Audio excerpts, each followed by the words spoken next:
అందరిలాగే ఫిలిం నగర్లో నటీనటుల్ని చూద్దామనొచ్చాడు ఆ పెద్దాయన. అనుకోకుండా నటుడయ్యాడు. నటనలో ఓనమాలు దిద్దకపోయినా జీవితం నేర్పిన పాఠాలే అనుభవంగా సహజ నటనతో నంది గెలుచుకున్నాడు.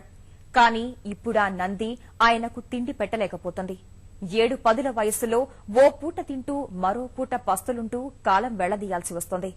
ఇదేమీ సినిమా కాదు, ఓ సహజ నటుణ్ణి నిజ జీవితంలో వెంటాడుతున్న సినిమా కష్టాలు.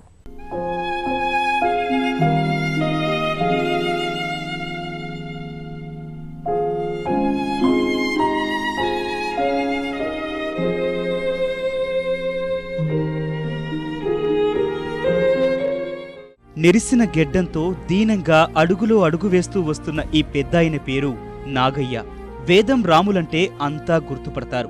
కొన్నేళ్ల క్రితం గుంటూరు జిల్లా నర్సరావుపేటలోని ఓ కుగ్రామం నుంచి ఫిల్మ్నగర్ బస్తీలో ఉన్న తన కొడుకు దగ్గరికొచ్చాడు. అలా ఫిల్మ్నగర్ బస్తీలో కంటపడిన నాగయ్యకు దర్శకుడు క్రిష్ తన వేదం చిత్రంలో సిరిసిల్ల రాములు పాత్రలో నటించేందుకు అవకాశమిచ్చాడు.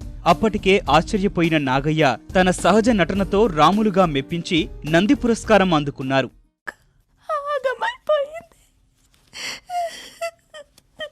ఏ ముఖం పెట్టుకొని ఊరికి పోదామే, ఇక్కడ ఇంత ఇష్టం దాగి సర్దామే, ఈ బతుకు పాడుగాను.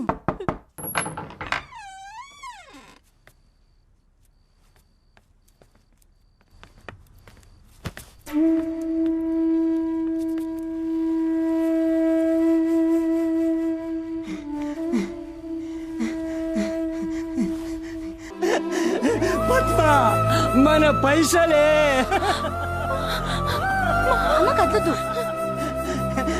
నీ కొడుకు చదువుకుంటారే. పద్మ, దేవుడున్నాడే, సీనుగాని చదివిద్దారే. ఆ తర్వాత నాగయ్యకు పలు చిత్రాల్లో నటించే అవకాశం వచ్చింది. కొన్ని రోజులకు నాగయ్య భార్య కాలం చేసింది. దిగాలు పడ్డ నాగయ్య సినిమా ప్రయత్నాలకు కొన్ని రోజులు దూరమయ్యాడు. మళ్లీ బతుకు తెరువు కోసం వేషాల వేట మొదలుపెట్టారు. ఎక్కని మెట్టు దిగని మెట్టు లేదన్నట్లు తిరిగినా సరిపడా వేషాల్లేవనే సమాధానాలే ఆయన్ను అడుగడుగునా పలకరించాయి. మరింత కుంగిపోయిన నాగయ్య కడుపు నింపుకోవడానికి ఓ దశలో ఫిల్మ్నగర్లో భిక్షాటన చెయ్యాల్సిన దుస్థితి ఎదురైంది.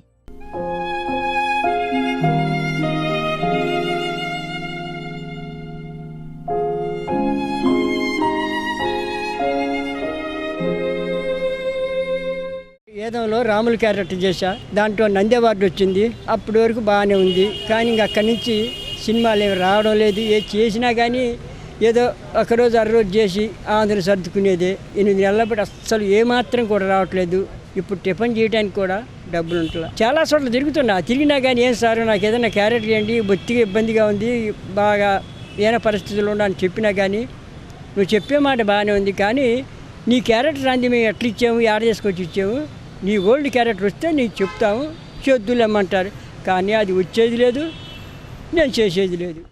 లైట్మెన్గా పనిచేస్తున్న కొడుకు పరిస్థితి అంతంత మాత్రమే ఉండటం, ఎవరూ అవకాశాలివ్వకపోవడం నాగయ్యను మానసికంగా కుంగదీస్తోంది. తినడానికి తిండి గింజల్లేక, ఎవరి దగ్గర చెయ్యి చాచలేక ఇప్పుడా వృద్ధుడు క్షుద్బాధ అనుభవిస్తున్నాడు. స్టార్గా బతికిన వాడిని ఎవరినన్నా డబ్బులు అడుగుతారన్నా కానీ చాలా బాధగా ఉంటుంది. ఎందుకంటే అయ్యా నాకు పరిస్థితి మారింది, మరి ఏమైనా సహాయం చేయని అడుగుతారా, అంతా తెలిసిన వాళ్ళు. ఇదేంటండి నాయగారు నువ్వు ఎట్లా అడుగుతావని అనుకుంటారని అడగటం కూడా నా బాధ నేను దిగమింగుతూ బ్రతుకుతాను. అందేవాద్యం కాసుక తాగేది కాదు, అమ్ముకుంటే డబ్బులు వచ్చేది కావు, అది అమ్మేది కాదు, అది పోయేది కాదు. అది వచ్చినంత తేలిగ్గా సినిమాలు రావడం వల్ల, కనీసం సీరియల్ చేద్దారన్నా కానీ సీరియల్ కూడా రావడం వల్ల, వృద్ధాప్య పింఛనది మా ఊరికాడ ఇస్తారు, అది నెలకు ఒక 1000 రూపాయలు ఇస్తారు. ఇంకా అదే తప్ప ఇక్కడ ఎవరు ఇచ్చిన వాళ్ళు లేరు. పుట్టింది ఆంధ్రాలోనే కానీ తెలంగాణలోనే బతికినా. తెలంగాణ అన్నము, తెలంగాణ నీళ్ళు అంతా తెలంగాణలోనే బతికా.